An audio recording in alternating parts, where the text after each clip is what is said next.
Hello and welcome to another episode of Daily Cricket presents CRICKTALK.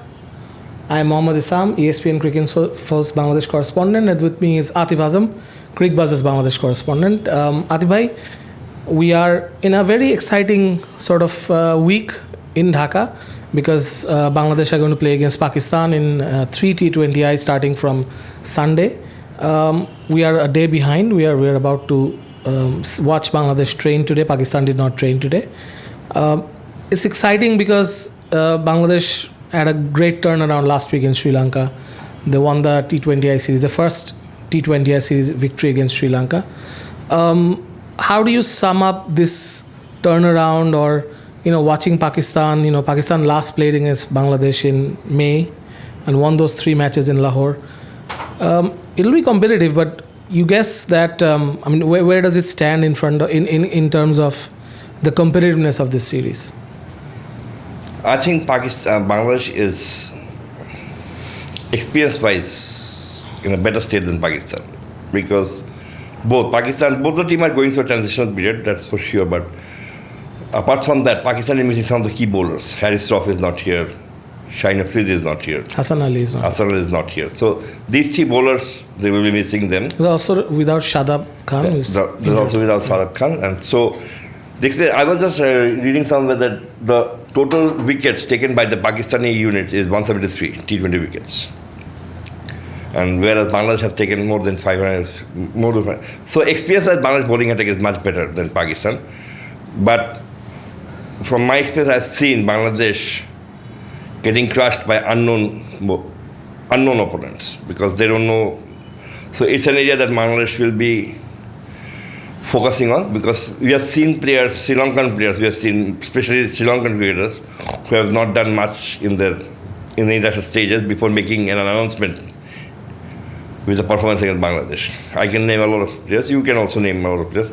The same, and it happens with Bangladesh when they play in Sri Lanka, Pakistan, things like that. So, and today in the press conference, the way when you were asking about the 2 debutants, the way captain showed his expression, it seems that both of them will be playing somewhere in the series, right? Because they want to see it. Both the teams will be leading. Both the teams, it's a dress rehearsal for their Asia Cup, in one sense, because if it happens eventually. Because following that Asia Cup, they will be having, most of the teams will be having their T20 gearing up for the T20 World Cup. So for Bangladesh, this is a massive thing for Bangladesh to gear up for the T20 World Cup with this.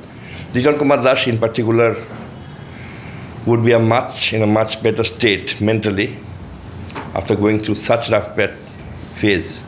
He eventually managed to score runs in the Pakistan series, in the Sri Lanka series, and help Bangladesh win. But I don't think Bangladesh cricket has changed a lot with those 2 wins. If they get crushed against Pakistan, which I hope they won't, I won't be surprised, because Bangladesh cricket, what happens is that we have a very short memory. It's like a goldfish memory. With these 2 wins, we are forgetting about the losses that we had incurred earlier. So rather than getting overhyped with those 2 wins, we should be grounded and know what type of composition we want to take in the World Cup and prepare the team accordingly. One thing I'd like to mention is that we had picked a player like Naeem Sheikh in the Sri Lanka T20s. On the back of a good domestic performance, he was brought in the white ball setup, but he was played at number 4. Yesterday, publicly, he stated that he was not mentally prepared to play in that position. So, rather than, we should also consider that if Bangladesh have any kind of desire to pick Naeem as a 3rd opener, then they should let him play in his own spot, rather than fixing Naeem at number 4 or things like that. This is because I think that for me, the Bangladesh's biggest strength at the moment is their opening stand in the T20s. The white ball. So if they want to try Naeem, it's a high time that they can try Naeem. But there's something unique about Pakistan. When nobody will consider them to be a big opponent, they might do something spectacular, and if that happens, I won't be surprised. But I want to ask you one thing, that don't you think that this is a major opportunity for their youngsters to grab the spot that has been vacated by Babar and Rizwan, these two spots. Absolutely. We saw in those three T20I matches, you saw the likes of Saibzada Farhan or even Saim Ayub. Saim Ayub probably going to be in the team, but I was very excited to see how Mohammad Haris and Hassan Nawaz batted. I think Mohammad Haris has been playing for a while. He's played, I think, 17 matches for Pakistan, but he's missed about 43. So never got settled into the spot. He was given that number 3 spot by Salman Ali Agha and Mike Hesson to establish himself. And I think he's done a great job in that series. Same goes for Hassan Nawaz. He debuted against New Zealand, I think, early in the year. And then against Bangladesh, he looked like an enforcer in the middle order. I think that's what Pakistan has been missing. They had great batters. They had very good cricketers in the team, but they were not useful for certain positions. So you had someone like a Khushdil Shah in and out of the team, even Shadab Khan in and out of the team, but you needed a balanced middle order. Of course, you don't really need a middle order in T20. You need a string of hitters after number 3, 4, 5, 6, 7, 8. Pakistan always had that threat of having a hitter, but it didn't materialize. So I think with these batters, I mean, we don't really have a lot of example to set our views on, but I feel that their approach, how they how they approach the Bangladesh series, you would have thought that this is the most interesting sort of fact from that series, that only 2 innings in the whole series was 40 plus balls. Saibzada Farhan 74 and the 100 by Mohammad Haris. The rest of the runs came in 20 to 30 ball innings, which means they're not going to waste their time that they did in the T20 World Cup in America or in the West Indies. What Pakistan has done for a long time was back Babar and Rizwan as their middle order core or T20 core. That never really materialized into a big trophy.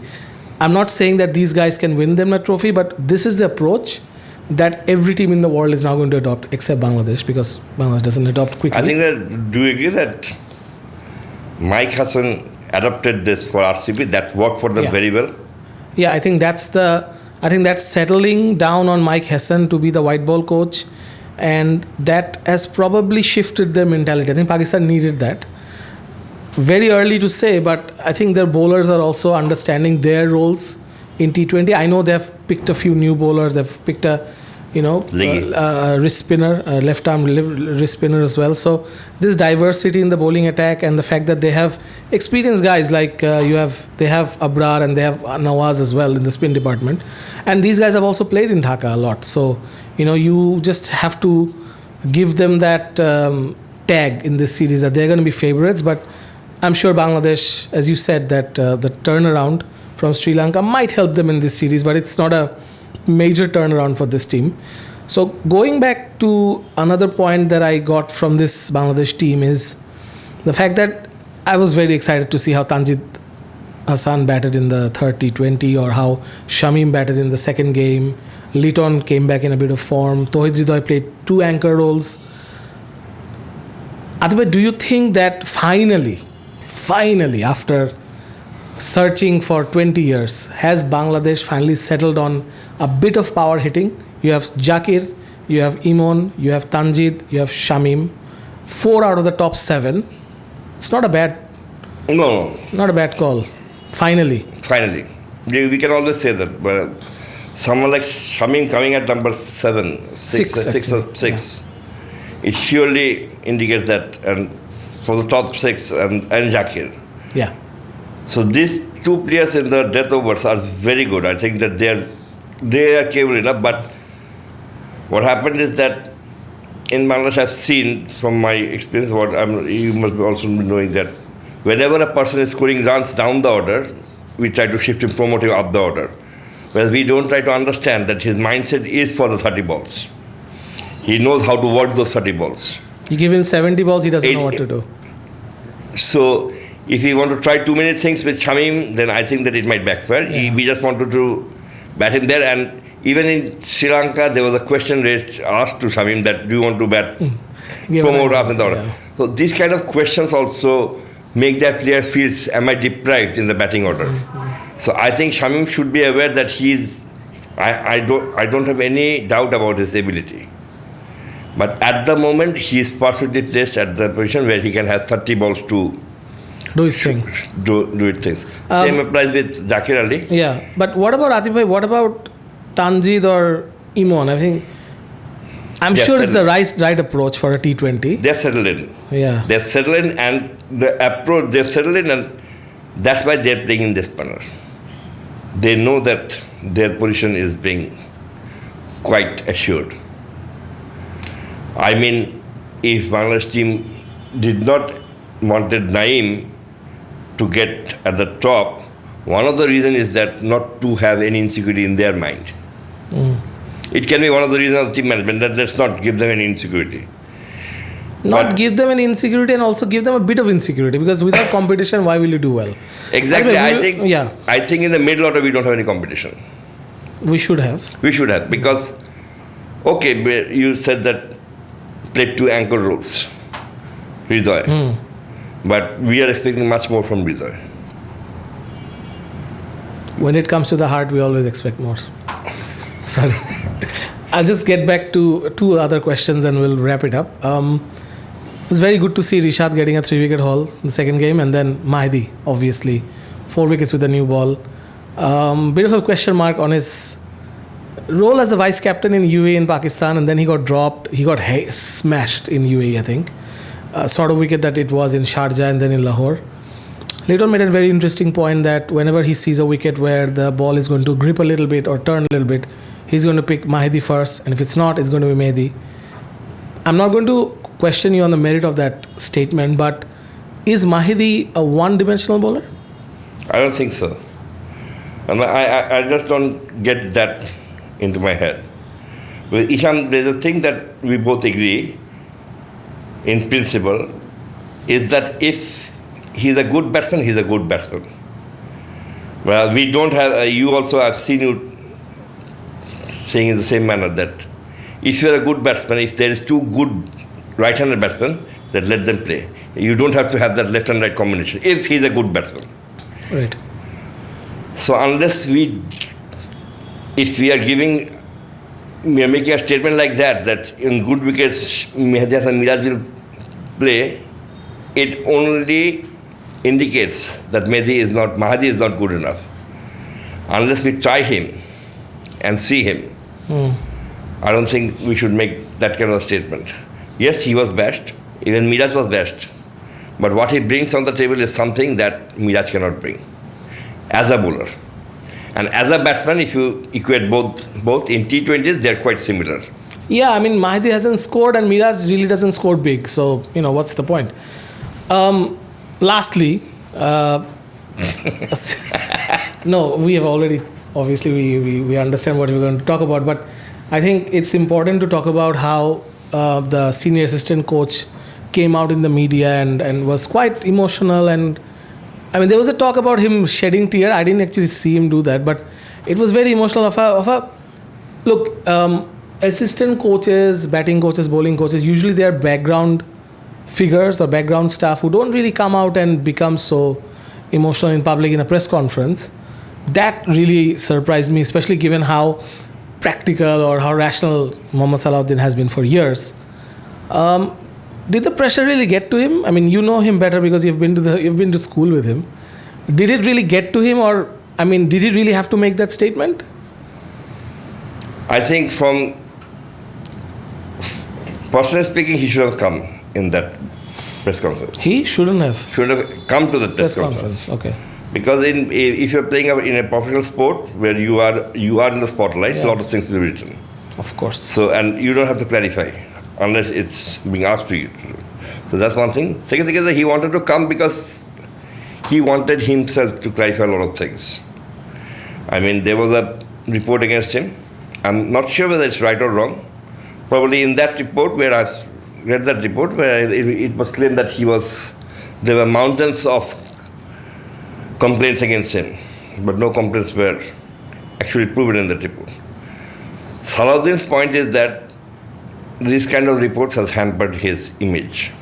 And it has, because in this modern day, if you write a report, then in the social media it gets floating in a lot of cards and all this. Of course. So one thing is Salahuddin, and another thing is that everyone was complaining that Salahuddin is responsible for the batting of the debacle. So Salahuddin's point, which he did not mention there, his point is that he is not the batting coach. He was a senior assistant coach who was asked with a specific job of implementing the plans that would be provided by Phil Simmons. When he was brought in, he was asked that Simmons will be making the plans. You will be with him. You will make sure that those plans are implemented. You can give your input, but Simmons will be making the plans. This batting coach role came to him when he was in West Indies tour. Bangladesh didn't have a batting coach. But he was not assigned as a batting coach. He was not taken as a batting coach. Then out of nowhere, Bangladesh failed. Then they did well in the test match. Then they won the West Indies T20s. Yeah.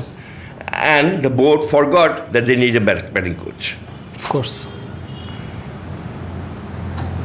So he was hurt in one thing that he was hurt that I am being asked for I am not picked for a batting coach role. I am picked to implement Simmons' role.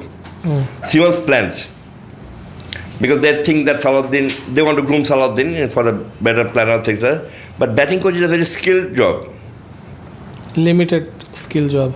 Yeah. But it's a very skilled job. It's not you're not planning anything. It's a very skilled job with a skill set that is required. So this is one thing. And another thing is that he has been working here 28 years. I think for him, you need to understand one thing, that for him, every move is under the scanner. Whether he accepts it or not, all the failures he has to shoulder. Absolutely. No doubt about it. He can claim that I'm not a batting coach. I can also claim that he's not a batting coach. We can always have a discussion about it.